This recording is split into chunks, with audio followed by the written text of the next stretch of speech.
Tuần cái mà thi ni nè.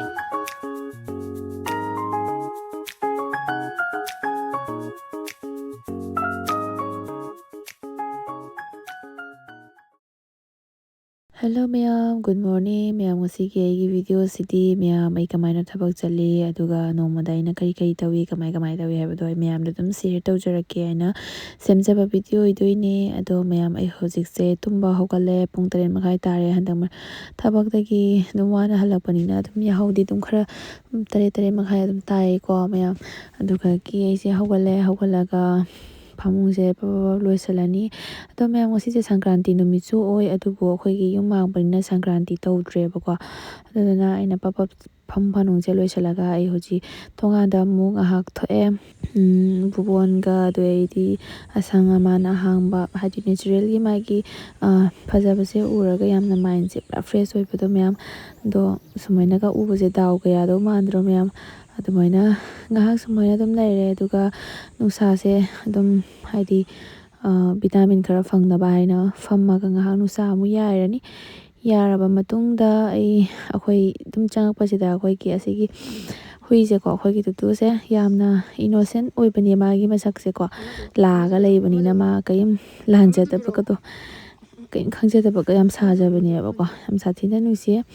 to maga muha laknaraba matungda somna ising kanna laibako supply gi ado khoi ki supply gi ising khulak se humni ngai di magharon da gi tai ko di mathaklom da gi ta paikhat pini nandro do ma'am siga su ising ge loina phul loire aduga sisina lujana bagi ya bani bako pipe ta sisina khoi thangna bagi hingkhol ni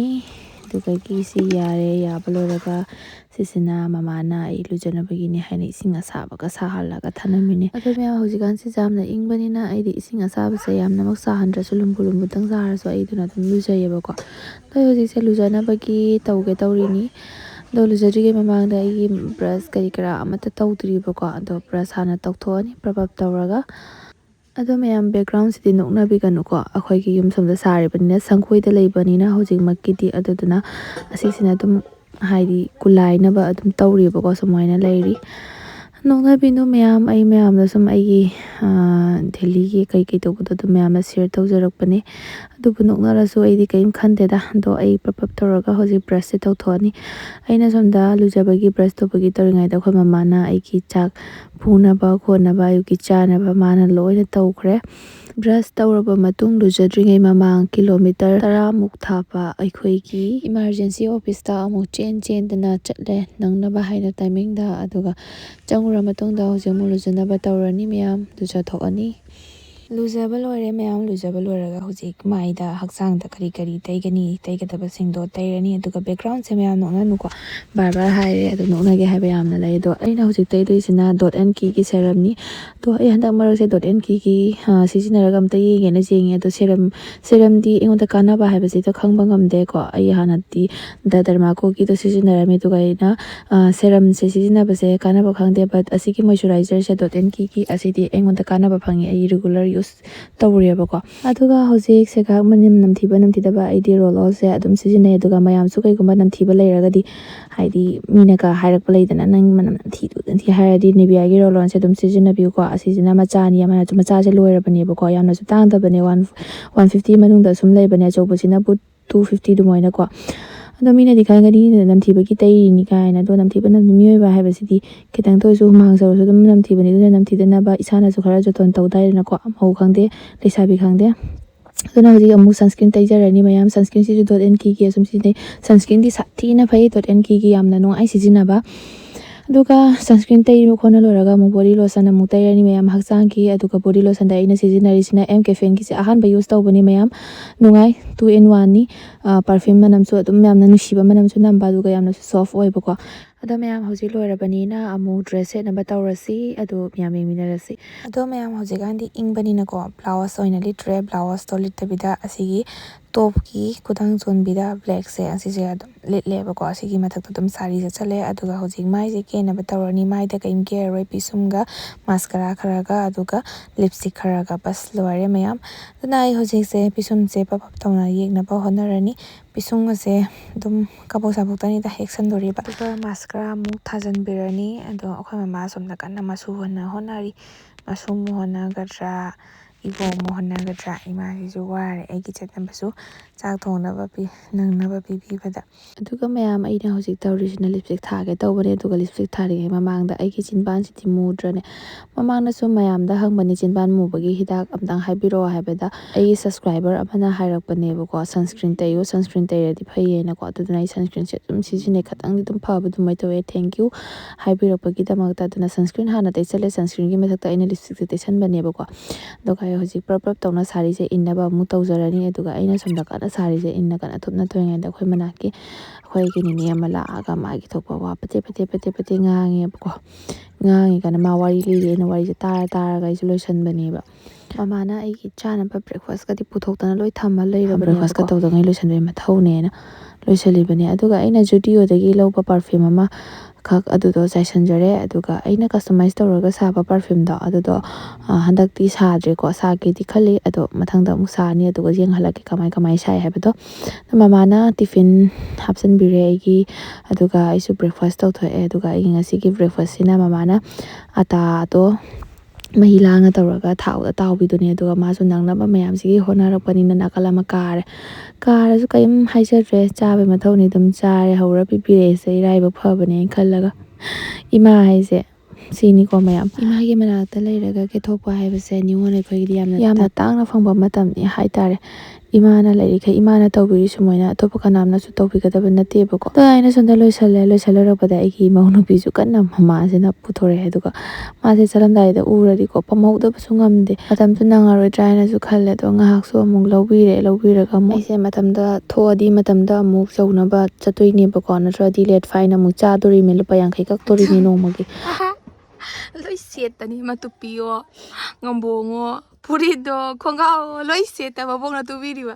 ꯍꯤꯞꯅ ꯄꯤꯊꯛꯏꯁꯦ ꯈꯇꯪ ꯅꯣꯡꯈꯠꯂꯨꯅꯦ ꯅꯣꯏ ꯊꯣꯛꯅꯕ ꯇꯧꯔꯦ ꯊꯣꯛꯇ꯭ꯔꯤꯉꯩꯗ ꯏꯃꯧ ꯅꯨꯄꯤꯒꯤ ꯃꯅꯥꯛꯇ ꯑꯃꯨꯛ ꯉꯥꯏꯍꯥꯛ ꯐꯥꯒꯤ ꯇꯧꯕꯒꯤ ꯆꯪꯉꯝꯃꯤꯅꯦꯕꯀோ minute 1-2 ꯈꯛꯇꯪ ꯑꯣꯏꯔꯁꯨ ꯍꯥꯏꯗꯅ ꯏꯃꯧ ꯅꯨꯄꯤ ꯉꯥꯏꯍꯥꯛ ꯍꯧꯗꯣꯛꯑꯦ ꯃꯌꯥꯝ ꯍꯧꯔꯒ ꯑꯃꯨꯛ ꯃꯇꯝꯁꯦ ꯊꯦꯡꯉꯅꯤ ꯌꯥꯔꯔꯣꯏ ꯍꯥꯏꯗꯅ ꯑꯩꯁꯦ ꯄꯞ ꯇꯧꯔꯒ ꯑꯩ ꯖꯦꯀꯦꯠꯁꯦ ꯂꯤꯠꯁꯜꯂꯦ ꯑꯗꯨꯒ ꯍꯦꯟꯀ꯭ꯂꯣꯞ ꯎꯞꯁꯜꯂꯦ ꯃꯥꯛꯁ ꯎꯞꯁꯜꯂꯦ ꯃꯌꯥꯝ ꯀꯅꯥꯝꯅ ꯑꯩꯁꯦ ꯃꯁꯛ ꯈꯪꯗꯕꯤꯒꯤ ꯃꯑꯣꯡꯗꯅꯦ ꯑꯩꯅ ꯒꯥꯔꯤ ꯊꯧꯔꯒ ꯂꯝꯕꯤ ꯃꯁꯥꯡꯅ ꯆꯠꯂꯤꯁꯦ ꯃꯌꯥꯝ ꯑꯗꯣ ꯁꯨꯃꯥꯏꯅ ꯇꯧꯔꯒ ꯑꯃꯨꯛ ꯊꯣꯛꯅꯕ ꯇꯧꯔꯅꯤ ꯃꯃꯥꯗ ꯃꯈꯨꯠ ꯆꯤꯛꯍꯜꯂꯅꯤꯕꯀꯣ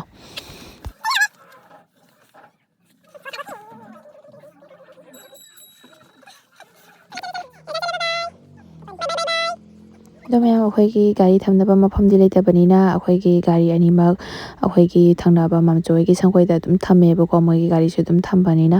ꯑꯗꯣ ꯁꯤꯗꯒꯤ ꯁꯨꯝ ꯑꯩ ꯂꯧꯊꯣꯛ ꯂꯧꯁꯤꯟ ꯇꯧꯔꯒ ꯑꯗꯨꯝ ꯃꯣꯏ ꯊꯣꯡꯒꯥꯜꯂꯣꯝꯗꯒꯤ ꯁꯨꯝ ꯊꯣꯛꯑꯦ ꯑꯗꯣ ꯑꯩꯁꯨ ꯊꯣꯛꯅꯕ ꯇꯧꯔꯤꯅꯦꯕꯀꯣ ꯃꯌꯥꯝ ꯒꯥꯔꯤꯁꯦ ꯊꯣꯛꯇ꯭ꯔꯤꯉꯩꯗ ꯐꯖꯅ ꯒꯥꯔꯤꯗ ꯂꯥꯏ ꯈꯨꯔꯝꯃꯅꯤ ꯑꯗꯨꯒ ꯏꯃꯥ ꯂꯛꯀꯤꯁꯨ ꯈꯨꯔꯝꯃꯅꯤ ꯑꯗꯨꯒ ꯊꯣꯡꯒꯥꯟꯒꯤ ꯃꯍꯥꯗꯦꯕꯁꯨ ꯈꯨꯔꯝꯃꯅꯤ ꯑꯗꯨꯒ ꯁꯤꯅ ꯑꯩꯈꯣꯏꯒꯤ ꯚꯥꯗ꯭ꯔꯤ ꯑꯩꯈꯣꯏꯒꯤ ꯃꯦꯟ ꯁꯣꯔꯣꯛꯇ ꯆꯪꯐꯝꯅꯤ ꯑꯗꯨꯒꯁꯨ ꯃꯍꯥꯗꯦꯕ ꯂꯩ ꯆꯩꯔꯥꯎ ꯆꯤꯡ ꯂꯩ ꯄꯨꯝꯅꯃꯛ ꯂꯥꯏ ꯄꯨꯝꯅꯃꯛ ꯈꯨꯔꯝꯃꯒ ꯑꯩꯁꯦ ꯌꯧꯅꯕ ꯊꯧꯗꯣꯏꯅꯦ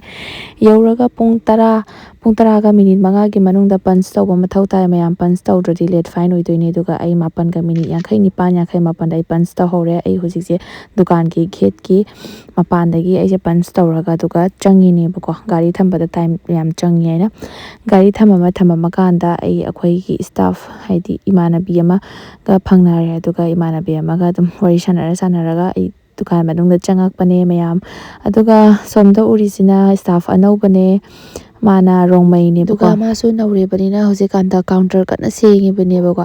ꯑꯩꯁꯨ ꯄꯞ ꯆꯠꯂꯦ ꯃꯊꯛꯇ ꯑꯩꯒꯤ ꯗ꯭ꯌꯨꯇꯤꯁꯨ ꯃꯊꯛꯇ ꯇꯥꯏꯌꯦꯕꯀꯣ ꯍꯟꯗꯛꯇꯤ ꯑꯗꯨꯅ ꯑꯩꯁꯨ ꯑꯩꯒꯤ ꯕꯦꯒ ꯊꯅꯝꯃꯦ ꯑꯗꯨꯒ ꯀꯥꯎꯟꯇꯔ ꯃꯅꯨꯡꯗ ꯆꯪꯉꯦ ꯀꯥꯎꯟꯇꯔ ꯃꯅꯨꯡꯗ ꯆꯪꯉꯒ ꯂꯥꯏꯠ ꯑꯣꯐ ꯇꯧꯗꯨꯅ ꯊꯝꯃꯤ ꯃꯌꯥꯝꯁꯤꯡꯁꯦ ꯂꯣꯏꯅ ꯑꯣꯟ ꯇꯧꯕꯤꯔꯅꯤ ꯑꯃꯃꯝꯇꯪ ꯇꯧꯅ ꯁ꯭ꯋꯤꯆꯁꯦ ꯇꯦꯛ ꯃꯦꯠꯂꯒ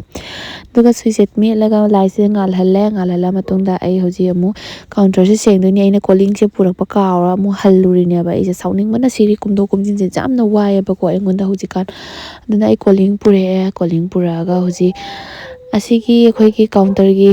ꯄꯣꯠ ꯍꯥꯞꯐꯝꯒꯤ ꯃꯤꯡꯁꯦꯟꯁꯤꯡꯁꯦ ꯑꯃꯃꯝ ꯇꯧꯅ ꯂꯣꯏꯅ ꯁꯦꯡꯗꯣꯛꯄ ꯃꯊꯧ ꯇꯥꯏ ꯃꯌꯥꯝ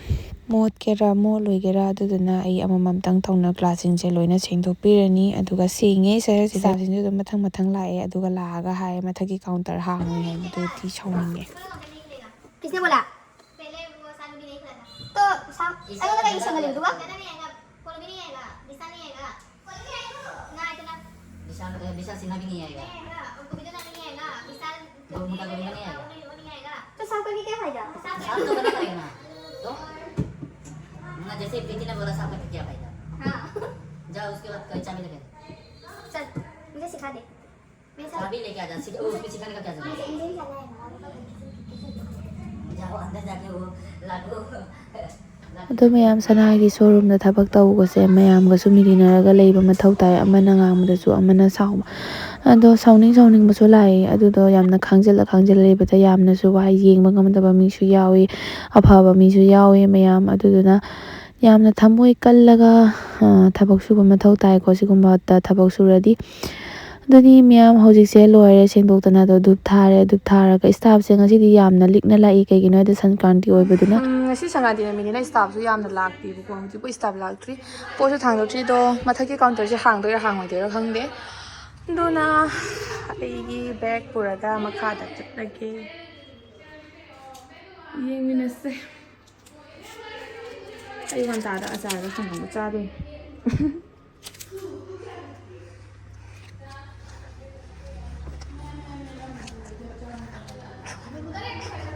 ꯂꯣꯀꯔ ꯍꯥꯡꯕ ꯉꯝꯕ ꯁ꯭ꯇꯥꯐꯇꯣ ꯂꯥꯛꯇꯕꯒꯤ ꯑꯩꯈꯣꯏ ꯃꯥꯏ ꯊꯣꯛꯄ ꯉꯥꯏꯍꯥꯛ ꯎꯪꯉꯒ ꯂꯩꯔꯦ ꯑꯗꯨꯒ ꯉꯥꯏꯍꯥꯛ ꯂꯩꯔ ꯍꯥꯡꯗꯕꯗꯤ ꯌꯥꯗꯕꯅꯤꯅ ꯚꯤꯗꯤꯑꯣ ꯀꯣꯜ ꯇꯧꯔꯒ ꯂꯣꯀꯔꯁꯦ ꯍꯥꯡꯉꯦꯕꯀꯣ ꯍꯥꯡꯉ ꯃꯇꯨꯡꯗ ꯃꯊꯪ ꯇꯧꯗꯅ ꯐꯥꯔꯁ ꯀꯥꯎꯟꯇꯔꯒꯤ ꯍꯥꯟꯅ ꯄꯣꯠꯁꯦ ꯄꯤꯌꯦꯕꯀꯣ ꯑꯗꯨꯅ ꯑꯩꯈꯣꯏꯗꯤ ꯃꯊꯛꯇ ꯗ꯭ꯌꯨꯇꯤ ꯍꯥꯡꯗ꯭ꯔꯕꯅꯤꯅꯀꯣ ꯀꯥꯎꯟꯇꯔꯗꯨꯅ ꯃꯈꯥꯗ ꯑꯣꯏꯅ ꯂꯩꯔꯅꯤ ꯑꯍꯥꯟꯕꯗ ꯑꯗꯨꯅ ꯑꯩꯈꯣꯏꯒꯤ ꯄꯣꯠ ꯄꯤꯕꯁꯦ ꯃꯤ ꯌꯥꯝꯃꯗꯤ ꯃꯌꯥꯝ ꯌꯦꯡꯕꯒ ꯅꯨꯡꯉꯥꯏꯈ꯭ꯔ ꯄꯣꯠꯅꯤ ꯄꯨꯔꯥ ꯖꯨꯒꯥꯔꯤ ꯑꯩꯈꯣꯏꯒꯤ ꯆꯦꯛꯀ ꯍꯣꯜꯂꯒ ꯃꯊꯪ ꯄꯥꯁ ꯇꯧꯔꯒ ꯄꯤꯅꯕꯗꯣ ꯑꯗꯨꯃꯥꯏꯅꯅꯦꯕꯀꯣ ꯑꯩꯈꯣꯏꯅ ꯇꯧꯔꯤꯁꯦ ꯑꯗꯨꯅ ꯃꯥꯏꯒꯤ ꯍꯥꯏꯗꯤ ꯃꯐꯝ ꯃꯅꯥꯒꯤꯅ ꯃꯅꯥ ꯈꯨꯗꯣꯞꯀꯤꯅ ꯈꯨꯗꯣꯞ ꯃꯥꯏꯒꯤ ꯃꯐꯝꯗ ꯗꯤꯁꯄ꯭ꯂꯦꯁꯦ ꯍꯥꯏꯗꯤ ꯁꯖꯥꯏꯕꯤꯔꯅꯦꯕꯀꯣ ꯑꯗꯨꯒ ꯃꯥꯏ ꯕꯣꯛꯁ ꯃꯌꯥꯝ ꯂꯩꯌꯦꯀꯣ ꯑꯁꯤꯁꯤꯡꯁꯤꯁꯨ ꯀꯣꯟꯅ ꯃꯥꯏꯒꯤ ꯃꯐꯝꯗ ꯂꯣꯏꯅ ꯍꯥꯞꯆꯤꯟꯈꯤꯗꯣꯏꯅꯤ ꯑꯩꯈꯣই ꯃꯌꯥꯝ ꯃꯥꯟꯅꯔꯒ ꯁꯨꯃꯥꯏꯅ ꯁꯦꯝꯍꯟꯕ ꯃꯇꯝꯗꯁꯨ ꯁꯨꯃꯥꯏꯅ ꯇꯧꯔꯤꯅꯤ ꯄꯨꯝꯅꯃꯛ ꯀꯥꯎꯟꯇꯔ ꯑꯍꯨꯝꯃꯛꯀꯤ ꯄꯨꯝꯅꯃꯛꯁꯤꯡꯁꯦ ꯑꯁꯤ ꯄꯨꯝꯅꯃꯛꯁꯦ ꯂꯣꯏꯁꯤꯜꯂꯝꯗꯣꯏꯅꯦꯕꯀꯣ ꯑꯩꯈꯣꯏ ꯃꯌꯥꯝ ꯇꯧꯔꯒ ꯑꯗꯨꯒ ꯗꯤꯁꯄ꯭ꯂꯦ ꯁꯖꯥꯏꯕ ꯃꯇꯝꯗꯁꯨ ꯀꯔꯝꯕ ꯅꯦꯛꯀ꯭ꯂꯦꯁꯅ ꯀꯔꯝꯕꯗ ꯊꯝꯃꯤ ꯀꯗꯥꯏꯗ ꯊꯝꯃꯤ ꯍꯥꯏꯕꯁꯦ ꯂꯣꯏꯅ ꯈꯪꯕꯁꯨ ꯃꯊꯧ ꯇꯥꯏꯌꯦꯕꯀꯣ ꯂꯣꯏꯅ ꯑꯩꯁꯨ ꯑꯗꯨꯝ ꯇꯧꯔꯛꯑꯕꯅꯤꯅ ꯂꯣꯏꯅ ꯈꯪꯉꯦ ꯃꯌꯥꯝ ꯍꯩꯔꯦ ꯃꯌꯥꯝ ꯁꯨꯔꯒꯀꯣ ꯑꯍꯥꯟꯕꯗꯗꯤ ꯌꯥꯝꯅ ꯂꯨꯔꯝꯃꯦ ꯑꯗꯨꯒ ꯍꯧꯖꯤꯛꯇꯤ ꯑꯗꯨꯝ ꯁꯨꯔꯒ ꯅꯣꯂꯦꯖ ꯂꯩꯔꯦ ꯀꯣꯛꯇ ꯑꯗꯨꯝ ꯆꯪꯉꯦꯕꯀꯣ ꯀꯗꯥꯏ ꯃꯐꯝꯗ ꯃꯁꯤꯡ ꯀꯌꯥ ꯂꯩ ꯍꯥꯏꯕꯁꯦ ꯈꯪꯗꯕꯁꯨ ꯌꯥꯗꯦꯕꯀꯣ ꯑꯗꯨꯅ ꯅꯨꯡꯇꯤꯒꯤ ꯅꯣꯡꯃꯒꯤ ꯄꯣꯠꯁꯦ ꯃꯐꯝꯗ ꯂꯣꯏꯅ ꯍꯥꯞꯆꯤꯜꯂꯕ ꯃꯇꯨꯡꯗ ꯁꯨꯗꯦ ꯕꯣꯛꯁ ꯑꯃꯒꯤ ꯃꯐꯝꯗ ꯕꯣꯛꯁ ꯀꯌꯥ ꯂꯩ ꯍꯥꯏꯕꯗꯣ ꯑꯗꯨꯝ ꯃꯁꯤꯡ ꯊꯤꯔꯒ ꯑꯗꯨꯗꯣ ꯔꯤꯄꯣꯔꯠ ꯑꯃꯨꯛ ꯁꯦꯝꯗꯣꯏꯅꯤ ꯁꯦꯝꯃꯒ ꯑꯃꯨꯛ ꯄꯤꯗꯣꯏꯅꯦꯕꯀோ ꯃꯣꯏꯗ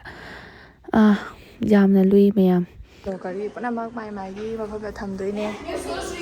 ꯐꯤꯡꯒꯔꯤꯡꯗ ꯑꯗꯨꯒ ꯇꯣꯞꯀꯤꯅ ꯇꯣꯞꯀꯤ ꯑꯗꯩꯗꯤ ꯄꯩꯁꯥ ꯃꯈꯜ ꯑꯥꯏꯇꯦꯝ ꯃꯌꯥꯝ ꯑꯃ ꯂꯩꯗꯅꯀꯣ ꯑꯗꯨ ꯄꯨꯝꯅꯃꯛꯁꯦ ꯊꯝꯗꯣꯏꯅꯤ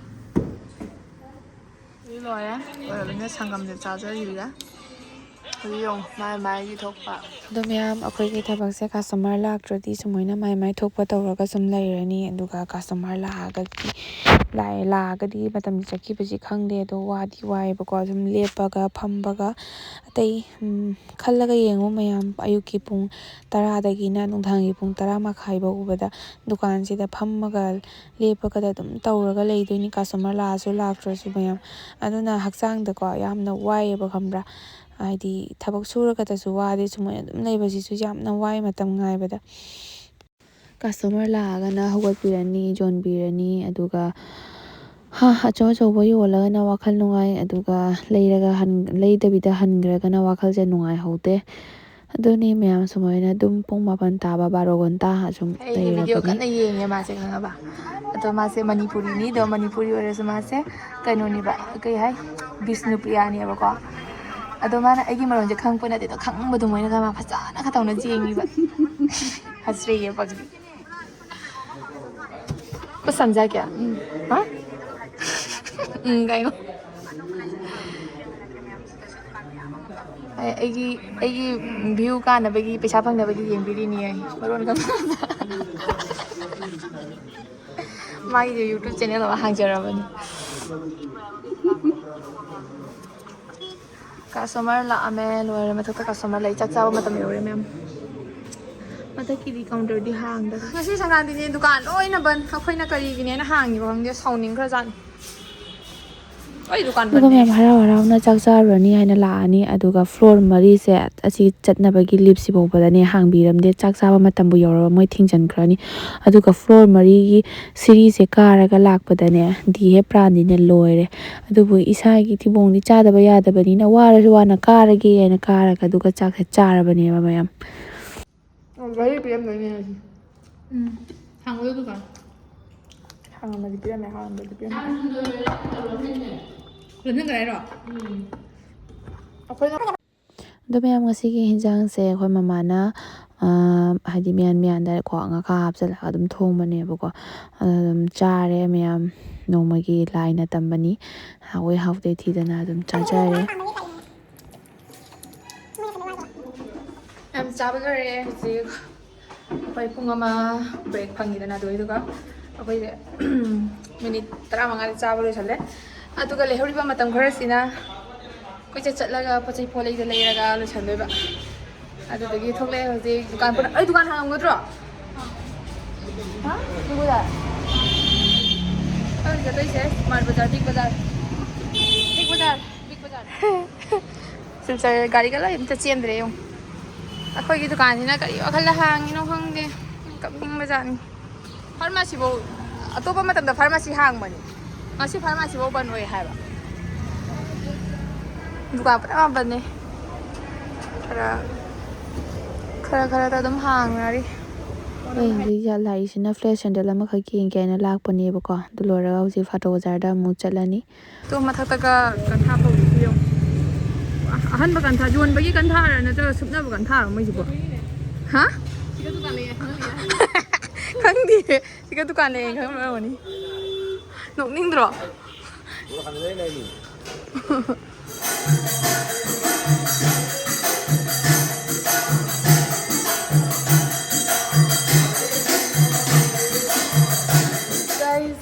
ꯀꯩꯅꯣ ꯇꯧꯔꯦ ꯀꯩ ꯍꯥꯏ ꯁꯪꯀ꯭ꯔꯥꯟꯇꯤ ꯅꯨꯃꯤꯠꯅꯤꯅ ꯀꯁꯇꯃꯔꯁꯨ ꯂꯥꯛꯇꯦ ꯗꯨꯀꯥꯟ ꯐꯝꯃꯤꯟꯅꯔꯕꯅꯤꯅ ꯄꯨꯡ 5 ꯇꯥꯔꯦ ꯁꯨꯇꯤ ꯊꯥꯗꯣꯛꯑꯦ ꯍꯔꯥꯎ ꯊꯣꯛꯂꯛꯑꯦ ꯑꯗꯣ ꯑꯩꯒꯤ ꯁꯤꯗ ꯒꯥꯔꯤ ꯄꯥꯔꯀꯤꯡ ꯃꯝꯂꯤ ꯇꯧꯔꯦ ꯆꯠꯂꯅꯤ ꯌꯨꯝꯗ ꯃꯌꯥꯝ ꯃꯌꯥꯝ ꯑꯆꯥ ꯁꯤ ꯂꯧꯊꯣꯛꯑ ꯃꯣꯂꯥ ꯉꯝꯒꯅꯦꯕ ꯃꯅꯦꯇꯣꯟꯅ ꯄꯝꯃꯣ ꯍꯥꯏꯕꯗꯨꯒꯤ ꯑꯩ ꯂꯥꯛꯄꯗ ꯈꯣꯡꯒ꯭ꯔꯥꯎꯁꯤꯕꯨ ꯀꯔꯝꯍꯥꯏꯅ ꯁꯦꯠꯂꯤꯅꯣ ꯈꯪꯗꯦ ꯑꯣ ꯅꯤꯡꯉꯥꯏ ꯐꯠꯈꯤꯗ꯭ꯔꯦꯅꯤ ꯅꯈꯣ ꯄꯝꯃꯦ ꯂꯥꯛꯑꯣ ꯊꯥꯖꯤꯟꯕ ꯑꯃ ꯌꯥꯎꯔꯝꯒꯅꯤꯅꯦ ꯀꯅꯥꯗꯩꯗ ꯁꯅꯥ ꯀꯅꯥꯗꯩꯗ ꯃꯆꯥ ꯊꯣꯏꯕꯤꯅꯤꯅꯦ ꯅꯦꯇꯣꯟꯅ ꯊꯣꯟꯊꯣꯟꯅꯤꯅꯦ ꯅꯦꯇꯣꯟꯒꯤ ꯃꯊꯤꯅꯤꯅꯦ ꯁꯅꯅ ꯁꯅꯅꯤꯅꯦ ꯊꯣꯟꯅ ꯊꯣꯟꯅꯥꯡꯅꯤꯅꯦ ꯁꯨꯠꯇꯅꯤ ꯑꯩꯈꯣꯏꯒꯤꯁꯨ ꯑꯣ ꯃꯣꯏ ꯇꯧꯔꯤꯔꯣ ꯃꯣꯏꯅ ꯑꯣ ꯃꯥ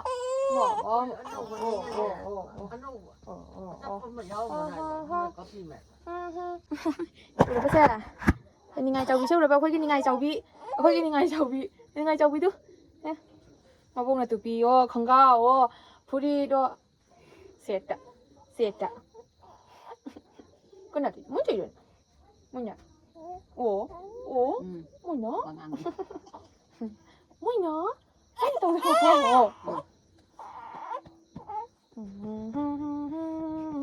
ꯁꯦ ꯁꯨꯃꯥꯏꯅ ꯂꯩꯔꯨ ꯋꯥꯏ ꯂꯦꯞꯄꯒ ꯕꯣꯕ ꯐꯨꯔ ꯂꯩꯕ ꯀꯅꯥ ꯉꯝꯗꯣꯏꯅꯣ ꯐꯩꯒꯟ ꯐꯩꯔꯨ ꯀꯞꯖꯥ ꯇꯨꯞꯖꯥ ꯄꯨꯝꯅꯃꯛ ꯅꯥꯕꯅ ꯂꯣꯏꯔꯦ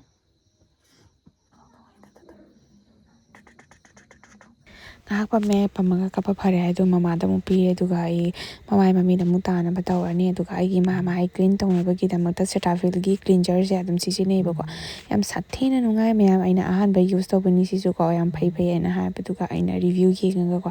ꯑꯗꯣ ꯑꯩꯉꯣꯟꯗꯁꯨ ꯁꯥꯊꯤꯅ ꯐꯩ ꯑꯗꯨꯒ ꯃꯥꯒ ꯂꯣꯏꯅꯅꯁꯨ ꯑꯗꯨꯝ ꯂꯣꯁꯟ ꯑꯃꯁꯨ ꯑꯗꯨꯝ ꯄꯤꯌꯦꯕꯀോ ꯑꯗꯣ ꯃꯥꯒꯤ ꯀꯥꯟꯅꯕꯁꯦ ꯑꯗꯨꯛꯀꯤ ꯃꯇꯤꯛ ꯀꯥꯟꯅꯩ ꯍꯥꯏꯕꯗ ꯃꯦꯀꯞꯀꯁꯦ ꯑꯗꯨꯝ ꯏꯖꯤꯂꯤ ꯑꯗꯨꯝ ꯔꯤꯃꯨꯚ ꯑꯣꯏꯕꯗꯣ ꯑꯗꯨꯒ ꯑꯩꯈꯣꯏꯒꯤ ꯏꯁꯤꯡꯅ ꯑꯗꯨꯝ ꯇꯥꯊꯣꯛꯑꯒꯅꯦ ꯃꯥꯒꯤ ꯍꯥꯏꯗꯤ ꯂꯩꯇ꯭ꯔ ꯑꯩꯈꯣꯏ ꯃꯦꯀꯞ ꯇꯧꯔꯒ ꯍꯥꯏꯗꯤ ꯅꯥꯡ ꯂꯥꯎꯅ ꯂꯩꯍꯧꯕ ꯍꯥꯏꯗꯤ ꯀ꯭ꯂꯤꯟ ꯑꯣꯏꯗꯕ ꯑꯗꯨꯃꯥꯏꯅ ꯇꯧꯕꯗꯣ ꯑꯗꯨꯝ ꯃꯥꯕꯨ ꯑꯗꯨꯝ ꯇꯧꯔꯗꯤꯀꯣ ꯐꯦꯁ ꯋꯥꯁ ꯃꯊꯧ ꯇꯥꯗꯦ ꯑꯗꯨꯝ ꯀ꯭ꯂꯤꯟ ꯑꯣꯏꯒꯦꯕꯀꯣ ꯑꯗꯨꯒ ꯃꯌꯥꯝ ꯇꯥꯊꯣꯛꯑꯒ ꯀ꯭ꯔꯤꯝ ꯑꯃ ꯇꯩꯁꯜꯂꯦ ꯃꯃꯥꯏꯗ ꯑꯗꯨꯒ ꯂꯤꯞ ꯕꯥꯝ ꯑꯃꯨꯛ ꯇꯩꯁꯜꯂꯅꯤ ꯂꯤꯞ ꯕꯥꯝ ꯇꯩꯁꯜꯂ ꯃꯇꯨꯡꯗ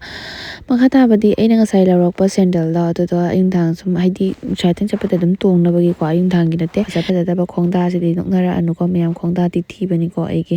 ꯃꯌꯥꯝꯅ ꯁꯨꯝ ꯌꯦꯡꯍꯟꯅꯤꯡꯕꯩ ꯎꯠꯆꯔꯛꯑꯕꯅꯤ ꯑꯗꯨꯒ ꯃꯌꯥꯝ ꯑꯩꯒꯤ ring lightꯄꯨꯗꯤ ꯀꯩꯁꯨ ꯇꯧꯗꯦꯕꯀꯣ ꯑꯗꯨꯒ ꯃꯥꯒꯤ ꯁ꯭ꯇꯦꯟꯁꯦ ꯌꯥꯗ꯭ꯔꯦꯕꯀꯣ ꯇꯦꯛꯈ꯭ꯔꯦ ꯀꯩꯅꯣ ꯄꯥꯔꯠ ꯑꯃꯈꯛꯇꯨꯅ ꯁ꯭ꯇꯦꯟꯁꯦ ring lightꯁꯦ ꯁꯦꯠ ꯑꯣꯏ ꯍꯥꯏꯗꯤ ꯐꯝꯃꯨ ꯍꯥꯏꯕꯁꯦ ꯌꯥꯗ꯭ꯔꯦꯕꯀꯣ ꯑꯗꯨꯅ ꯌꯥꯝꯅ ꯄꯥꯝꯃꯨꯏ ꯌꯥꯝꯅ ꯀꯨꯏꯅꯁꯨ ꯁꯤꯖꯤꯟꯅꯍꯧꯗꯦꯕꯀꯣ ꯑꯩꯅ ꯐꯖꯅꯁꯨ ꯁꯤꯖꯤꯟꯅꯍꯧꯗꯦ ꯑꯗꯨꯒ ring lightꯁꯤꯗꯤ kaisu taude aduga aina jagadra jugaar tawbani adubu sungya yadre mayam